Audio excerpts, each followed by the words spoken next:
Good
morning.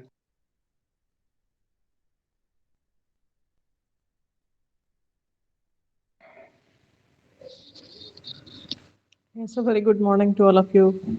Good morning. Good morning, ma'am. Good morning, ma'am. Good morning, Good all. morning, Good ma'am. morning, Good ma'am. morning, ma'am. Good morning, Good ma'am. morning, ma'am. Good morning, ma'am. Good morning. Wait a minute. Some students are still joining. So after that only we'll start.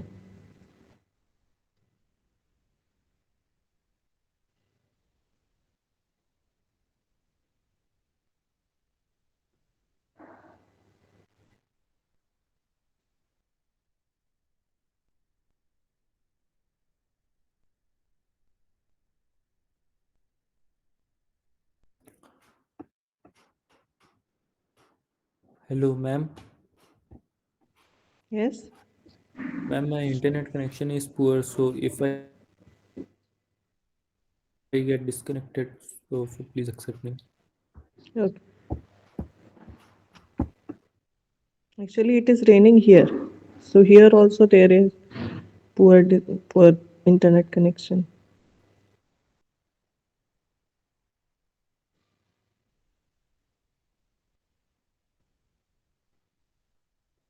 How is the weather over there? How is weather in other Same, ma'am. places? Same in Ma'am, Jharkhand, raining, ma'am. ma'am. Same, ma'am. Sunny. Where it is sunny? Indore. In Bihar also, it's sunny. Okay. It's rainy.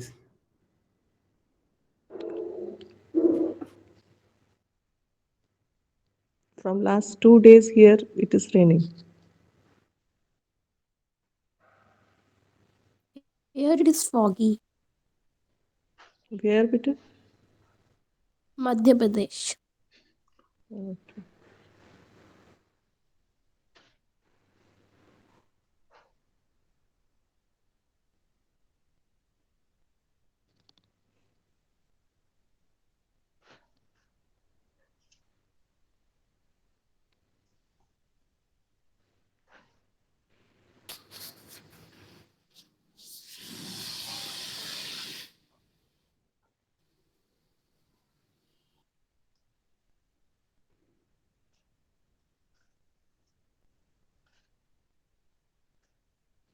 Sumaran Kumar, 103 roll number of which section? Yeah, good morning, ma'am. Yes, good morning.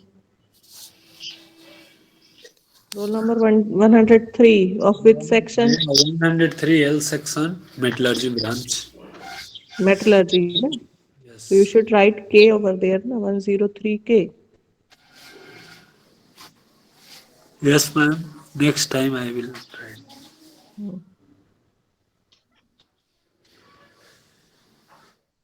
Okay, so let's start with our new topic.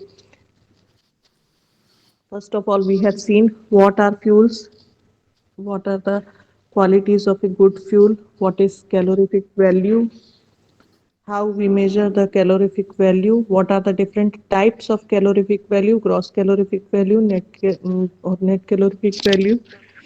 Okay. All these things we have seen, low calorific value and determination of GCV by bomb calorimeter also last time we have discussed. Now the next topic in this chapter is, in this unit, is analysis of coal. Let me share the slides first. Please mute yourself, all of you.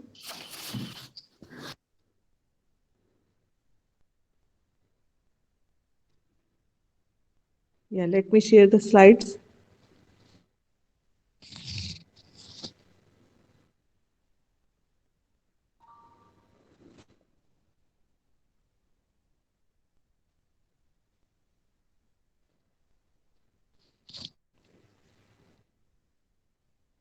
Yes, analysis of coal. Is the slide visible to you all?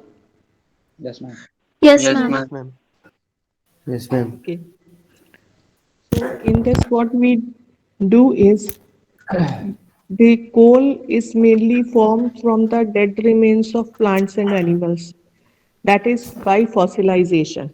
Coal is mainly formed by fossilization of the remains of plants and animals. And therefore, it is also called as fossil fuel. Now, these plants and animals contain major constituent which is present in the body of these plants and animals is carbon and hydrogen, because they are made up of mainly hydrocarbons. So carbon and hydrogen are the main constituent, and other than this, oxygen, sulfur, phosphorus, and nitrogen. These elements are also present in very small amount. Therefore, coal being formed from, who is unmuted?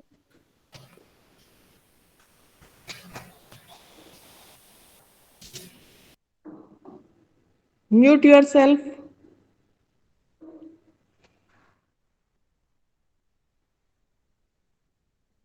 Okay, so coal is a fossil fuel. Fossil fuel means it is formed by the fossilization of the remains of plants and animals. What happens actually, the plants and animals, there is a accumulation of a large amount of plants and animal debris in a particular place. After some years, it gets covered by the soil, and you know how fossilization takes place. All are aware how fossilization takes place.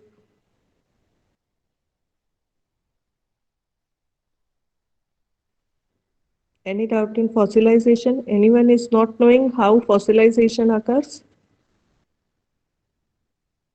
Due to extreme pressure inside the ground and Yes.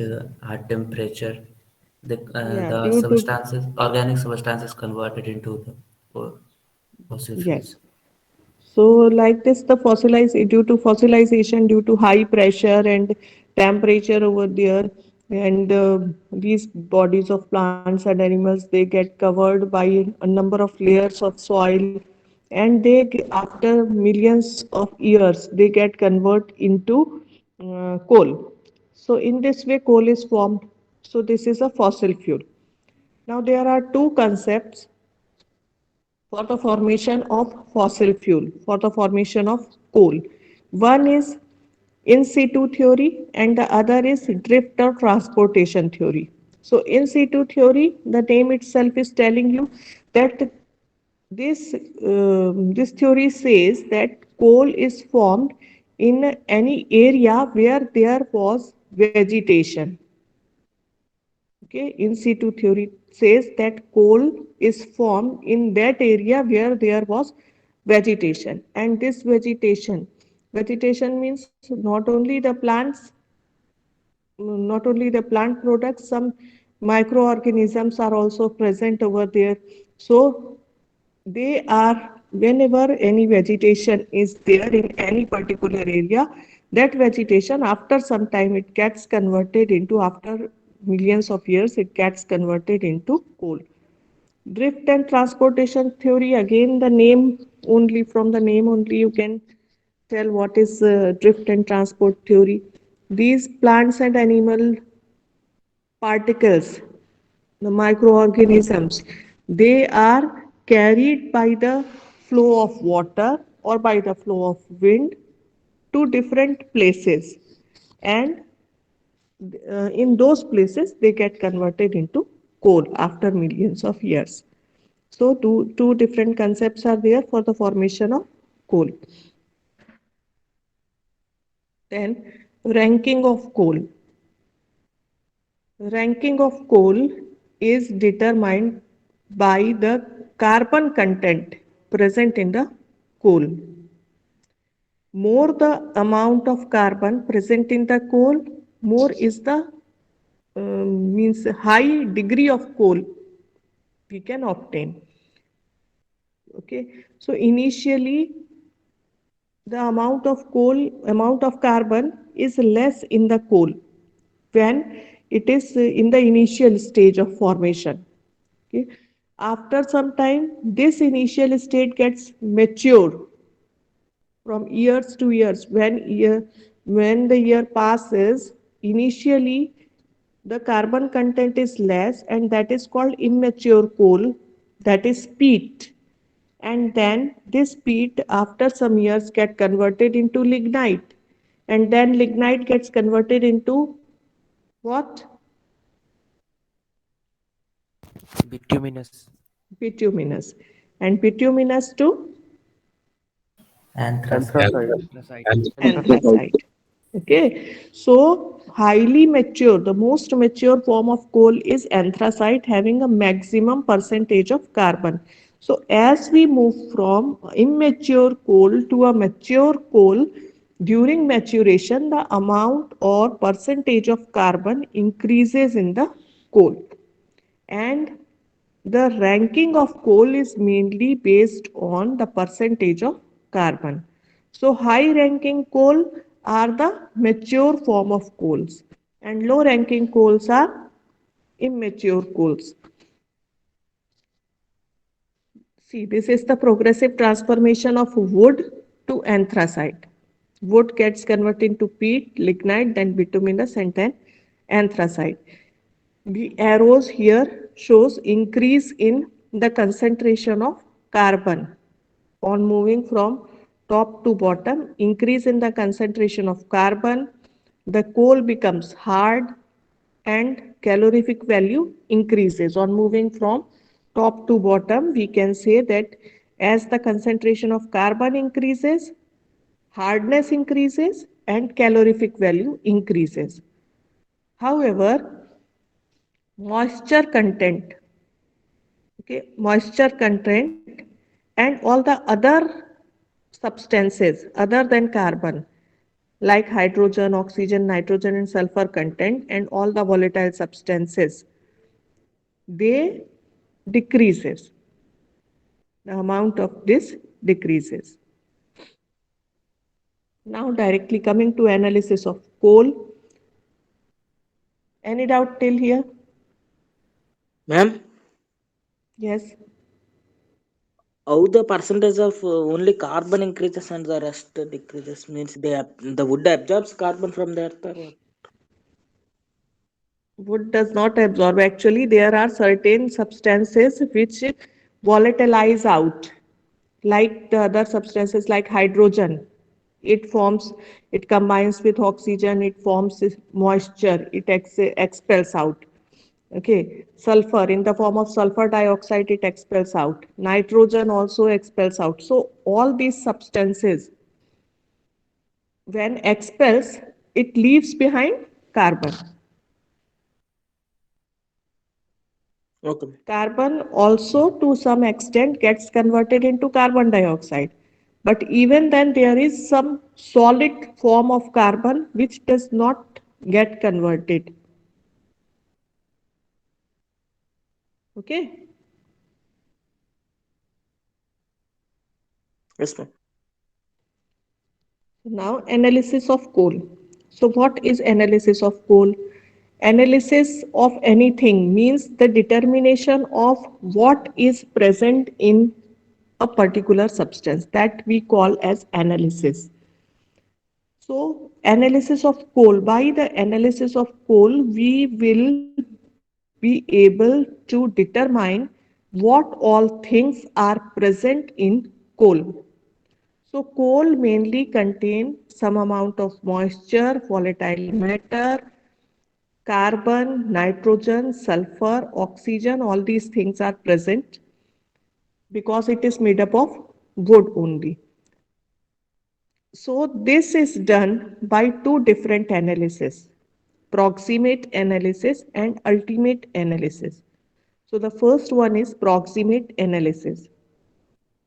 Proximate analysis mainly determines the amount of moisture, volatile matter, ash, and fixed carbon. One by one, we will see all these things.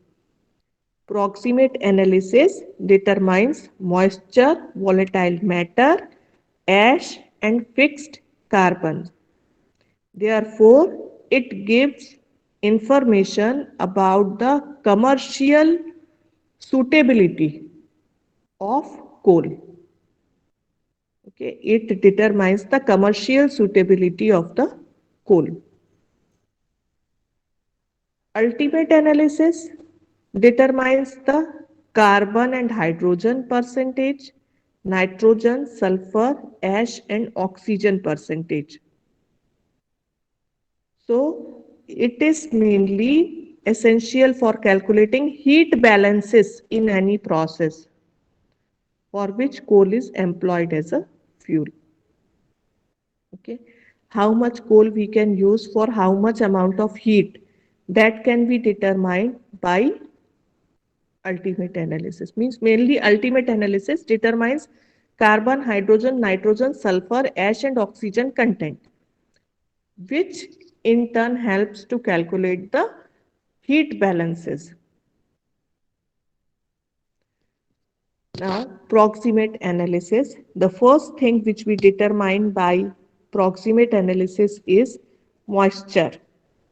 So how do we determine moisture in coal? It is determined by heating a known amount of coal at a temperature of 105 to 110 degrees Celsius. These points to be remembered. Okay, temperature and for how much time, and this formula. So by proximate analysis, we determine the percentage of moisture first.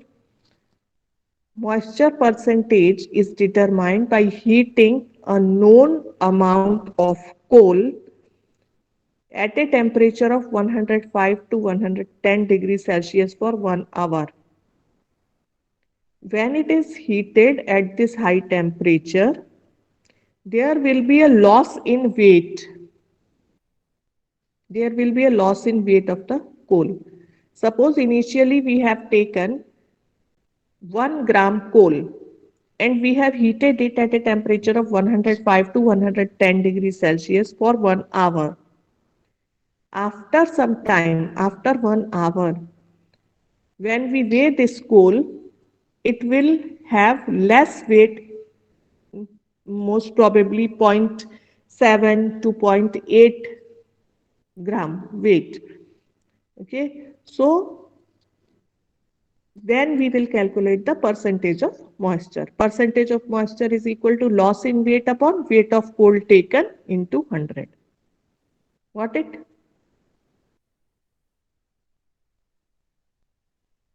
Yes, ma'am. Okay.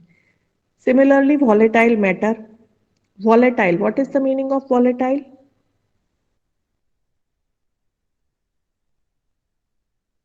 Easily evaporates. Which Yes. Easy to escape. Easily evaporated. evaporating. Yes, easily vaporizing or easily evaporating. So what we do here is we will remove the volatile matter also. We will determine the volatile matter also. So how to determine the volatile matter? Again, we can heat it. for how much time, for how much, at what temperature, that is specific for a specific substance. So for volatile matter, we will take 1 gram of coal and we heat it exactly for 7 minutes in a crucible, in silica crucible. Silica crucible is the crucible, in fact. What is crucible?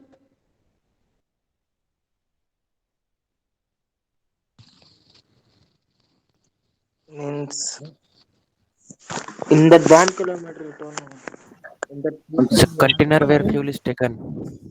it's like Yeah, it the is a small, very small sized bowl, in fact. Okay, it is a very small sized bowl, Like in katori bomb sort of calorimeter, thing. we have studied. Ah, yes. So it is a very small bowl type of thing, small katori type of thing, in which is made up of silica. Silica has the capacity to resist at a high temperature. So silica crucible, in the silica crucible, we take 1 gram of coal and we heat it exactly for 7 minutes at a temperature of 925 degree Celsius. Then again we will see the loss in weight. Okay, loss in weight. Now this loss in weight is going to give you the percentage of volatile matter. Percentage of volatile matter is equal to loss in weight due to removal of volatile matter upon weight of coal sample taken into 100.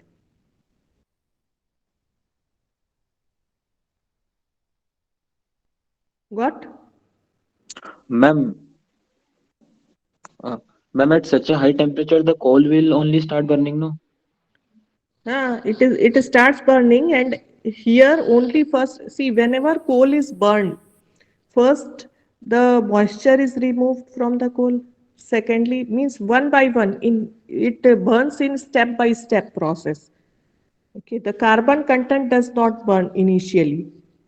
First moisture is expels out, and then volatile matter expels out. Like this, one by one in each step it takes place. Okay, Okay, ma'am. that is why we are determining in step by step process. So first is moisture, second is volatile matter. Now here loss in weight due to removal of volatile matter is equal to weight of coal after removal of moisture minus weight of coal after removal of volatile matter. Next is ash. Now, how to determine ash? Again, we will continue heating. We will heat, but we must know the temperature. Okay. So, ash is determined by heating at 400 degrees Celsius, the known quantity of coal at a temperature of 400 degrees Celsius. What is ash actually? The powdered mass which is obtained by the burning of coal. So what we do is we heat the known quantity of coal at a temperature of 400 degree Celsius. When it starts forming that powdered substance, then we increase the temperature.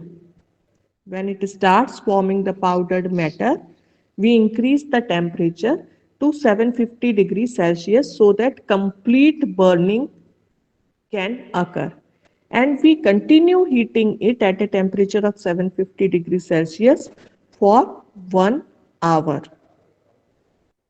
Okay, we will continue heating it at a temperature of 750 degrees Celsius for 1 hour. Now, what we do is the residue, powdered residue which is left in the crucible, that corresponds to the percentage of ash. So percentage of ash is equal to weight of ash left upon weight of coal taken into 100. Got? Ma'am, Hmm? ma'am, I have a doubt.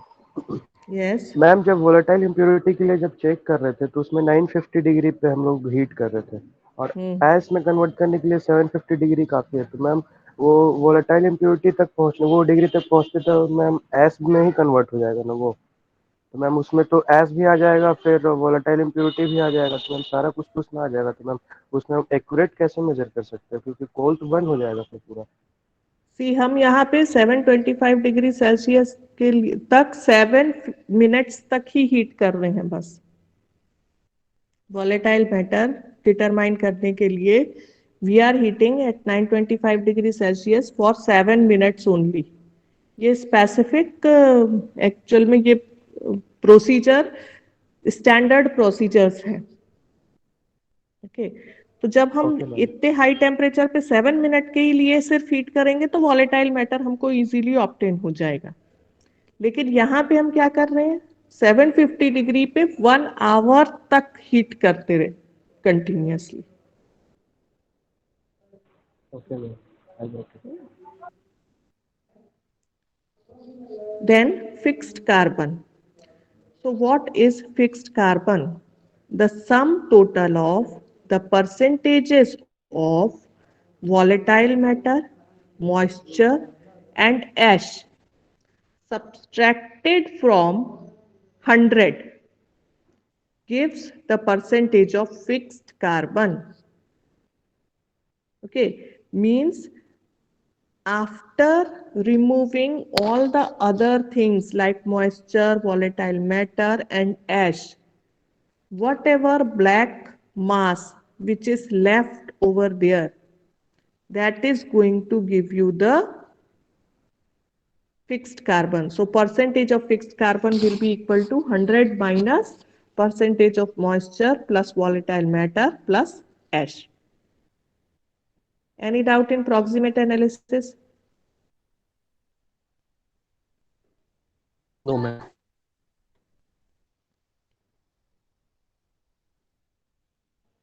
Now significance of proximate analysis. Excessive moisture increases the cost, handling and transportation of coal. Considerable amount of heat is wasted during evaporation of moisture and the combustion. It also reduces the calorific value. Therefore, determination of moisture is very important. Determination of moisture is very important because it decreases the calorific value. If excessive amount of moisture is present, it increases the cost. It increases the handling and transportation cost also because it will be heavier if excess amount of moisture is there in the coal. So this is the significance of proximate analysis in terms of moisture. In terms of volatile matter which is present in the coal,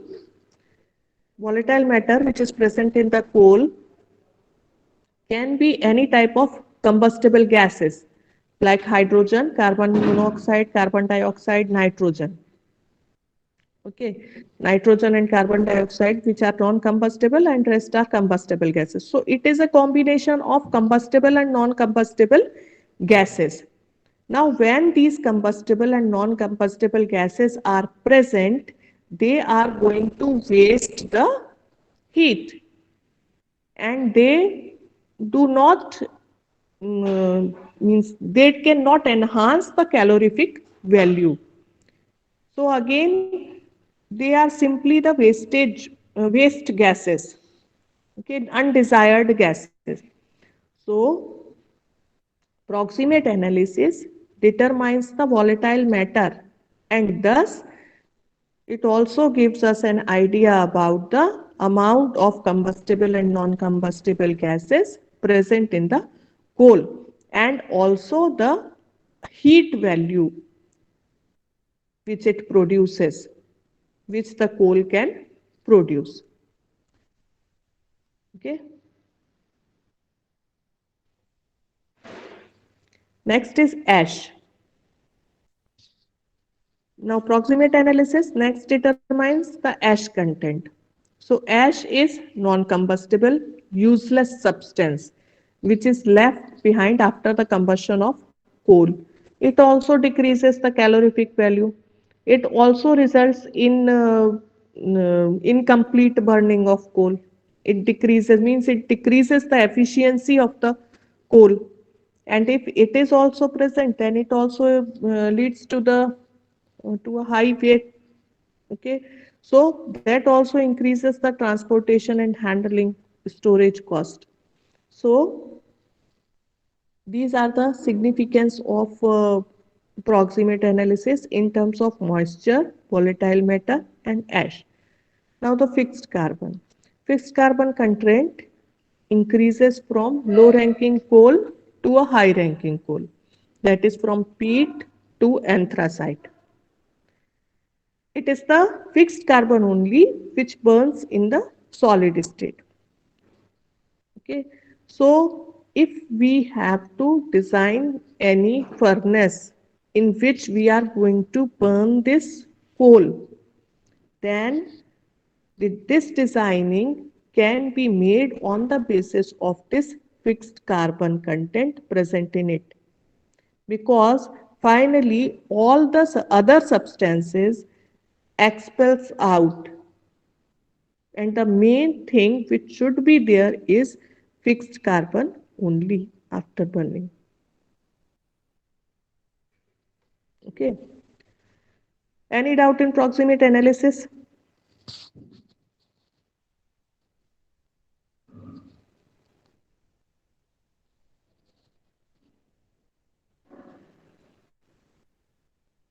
No, ma'am. Okay, now coming to ultimate analysis. Ultimate analysis mainly involves the determination of carbon and hydrogen, oxygen, ash, sulfur, all these elements which are present in coal. So first is carbon and hydrogen. So how we determine it? About 1 to 2 gram of weight coal sample is burnt in the presence of oxygen. Carbon gets converted into carbon dioxide and hydrogen gets converted into H2O. Both these are in gaseous form. So what we do is we burn 1 to 2 gram of accurately weighed coal, and we allow this coal to produce carbon dioxide and water.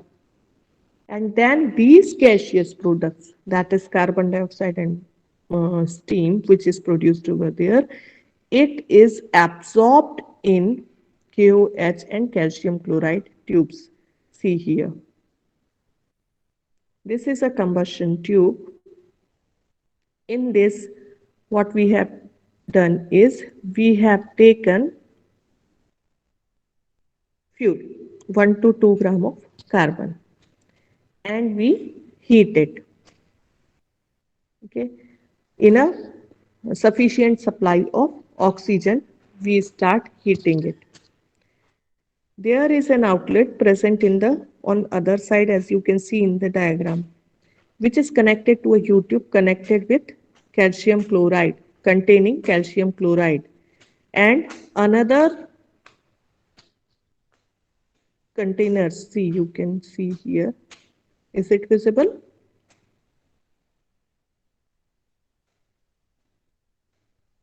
Yes, ma'am. Okay. So in the first tube, as you can see, calcium chloride is present, which has the capacity to absorb moisture. And another bulb is there, which is filled with KOH. And KOH has the capacity to absorb carbon dioxide. So what we are doing is we will heat the coal, we will burn the coal in a sufficient supply of oxygen. And when it burns, it is going to produce carbon dioxide and steam. This moisture which is produced in over there is absorbed by calcium chloride, and then this dry gas which is produced, it passes into the another bulb which has KOH present in it. So this KOH is going to absorb carbon dioxide. So what we do is we initially weigh both these tubes. This calcium chloride tube also initial weight we'll get suppose X, and the potash bulbs initial weight we will measure. Okay, suppose it is Y. After the absorption of moisture and carbon dioxide, obviously their weight is going to increase. Okay, so X plus H2O and Y plus CO2. You know, getting it or not? Yes, So yes, this ma'am. increase, okay, so this increase in weight is going to give us the amount of carbon and hydrogen present in it. Got it? Yes, ma'am. Okay. So this is how the reaction takes place. Ma'am, Now the percentage. Yes. madam, soda lime alone can absorb both CO2 and water, no, ma'am. कौन? Soda lime. Soda Soda lime lime can absorb both CO2 and H2O. No. then how we will determine it separately? How we will determine the percentage of carbon and percentage of hydrogen separately? You tell me. Okay, ma'am. So this by this formula we can find the percentage of carbon. Increase in weight of KOH tube into 12. Why we have taken 12? What is there? 12 क्या है?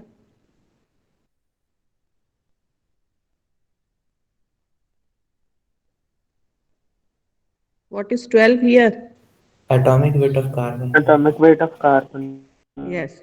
So increase in weight of KOH tube into 12 into 100 upon weight of coal sample taken into 44. What is 44? Weight, Atomic weight atomic of weight of carbon CO, dioxide. atomic weight of Atomic CO2. carbon CO2. dioxide. Atomic weight of Yes. CO2. dioxide. Yes.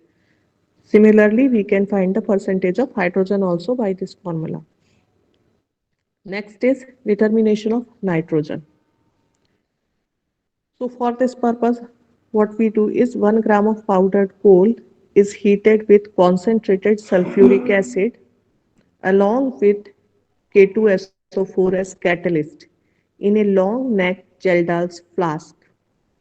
See, this is Geldar's flask. In this, what we have done is we have taken 1 gram of powdered coal and we have added concentrated sulfuric acid and some amount of potassium sulfate which acts as a catalyst, and we heat it. Okay. Now we heat it till the solution becomes clear. When the solution becomes clear, it is treated with excess amount of NaOH or KOH, either NaOH or KOH. What happens when we add NaOH or KOH? Ammonia is liberated. This liberated ammonia is distilled and absorbed into any standard acid solution. Okay, this liberated ammonia is allowed to distill and absorbed in any standard acid solution. Some amount of ammonia will be absorbed by that acid, will be neutralized by that acid. And when no more ammonia supply comes, then what happens? After some time, this acid will remain, some amount of unused acid will remain over there. Okay, so this acid in which we have allowed ammonia to get absorbed, this acid is then titrated back with NaOH, standard NaOH solution.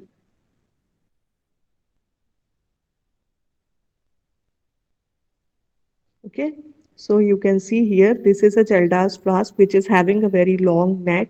Here we will take what? Our coal, and we have added sulfuric acid in it. and potassium sulfate. Okay, potassium sulfate also we have added, which acts as a catalyst. We allow it to heat when it becomes clear. We allow it to heat until it becomes clear. When a clear solution is obtained, at that time what we'll do, we will add excess of NaOH into it. Okay, we will add excess of NaOH into it. See, with the help of equations, you will be able to understand. Nitrogen is present in our coal. It, in the presence of sulfuric acid, it has formed ammonium sulfate. When ammonium sulfate is formed, our solution becomes clear. And when our solution becomes clear, means in our solution when ammonium sulfate is present, at that time we start adding excess of NaOH. When excess of NaOH is added, it starts producing ammonia. Okay, it will start producing ammonia. With the help of diagram also, it is clear. See, ammonia is produced, and this ammonia is allowed to get condensed and absorbed into any standard sulfuric acid solution which is taken in a conical flask. Okay, so because coal has a limited amount of nitrogen only, so a limited amount of ammonia only is produced, and that is allowed to absorb in the standard sulfuric acid solution. Now what happens means after absorption of ammonia also some amount of sulfuric acid will remain there as unused acid. Okay, some amount has neutralized that ammonia and some amount is remaining over there as unused acid. Now what we do, we take out this conical flask and we titrate this sulfuric acid with standard NaOH solution. Got it? Yes, ma'am. Okay. So again, according to law of equivalence, N1V1 equals to N2V2. N1V1 we can take for acid, N2V2 we can take for NaOH. And from this, the normality of the acid that can be determined. Normality of NaOH is already known to us. Okay. So from this, we can determine the normality of the acid. So from this, the percentage of nitrogen can be determined by volume of acid used into normality into 1.4 upon weight of coal taken.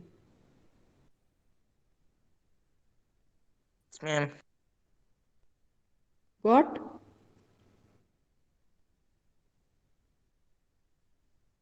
How all these things came?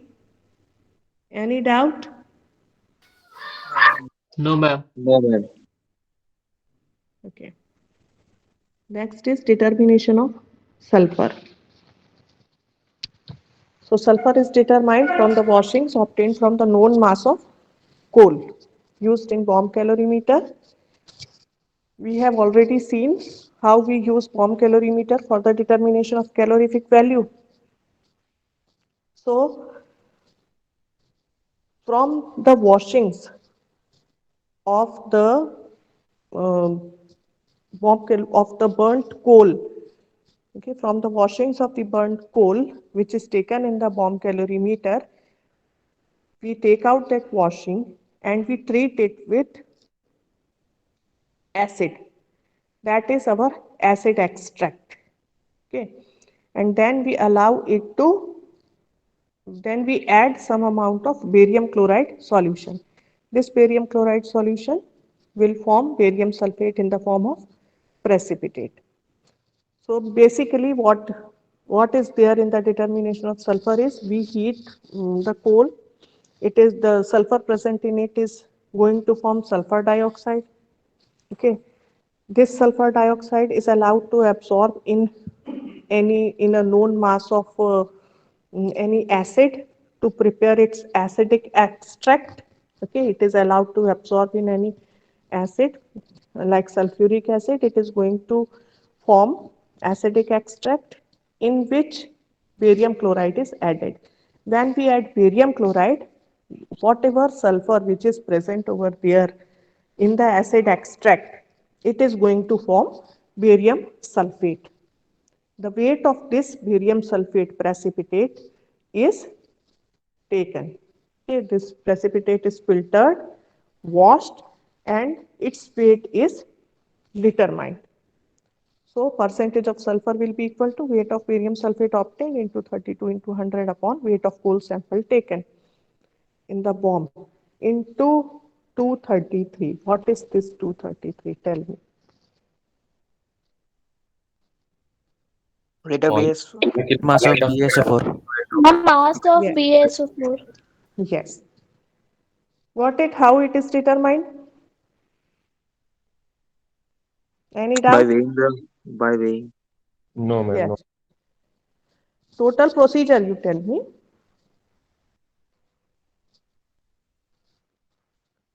Coal is burned, the sulfur content which is present in the coal, it is going to form sulfur dioxide. This sulfur dioxide is absorbed in sulfuric acid. Okay, it is allowed to absorb in sulfuric acid. After absorbing it completely, we add barium chloride into it. Okay, when barium chloride is added, the barium chloride is going to form barium sulfate precipitate. This precipitate is filtered, washed, and weighed. The weight of this barium sulfate is going to give you the amount of sulfur present by this formula. Got it? Yes, ma'am. Yes, ma'am. Then determination of ash is same as determination of ash in proximate analysis. It is same. Then determination of oxygen. Percentage of oxygen is equal to 100 minus percentage of all the other things. Carbon, hydrogen, sulfur, nitrogen, and ash. Okay. So this is determination of oxygen. Any doubt in proximate or ultimate analysis? No, ma'am. No, ma'am. Okay, No, so ma'am. today I will share this slide also. Go through it, and if you find any doubt, you can ask at any time. Madam, which analysis is better? Yes? Which is better one, madam? Proximate or? Both are used for different purposes, na?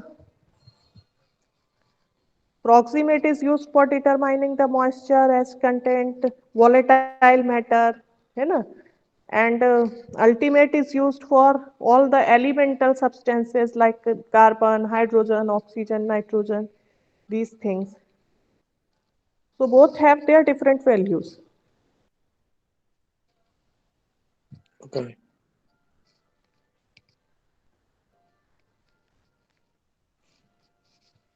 Okay, wait a minute, let me take screenshot of your attendance.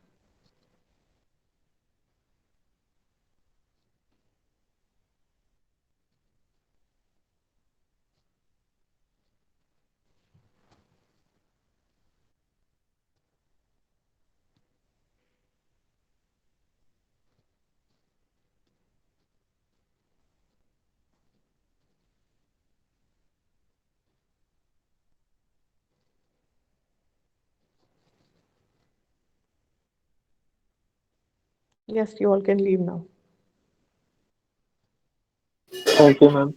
Thank you, ma'am. Thank you, ma'am. Thank you, Thank ma'am. you, ma'am. Thank you, ma'am. Thank you, ma'am.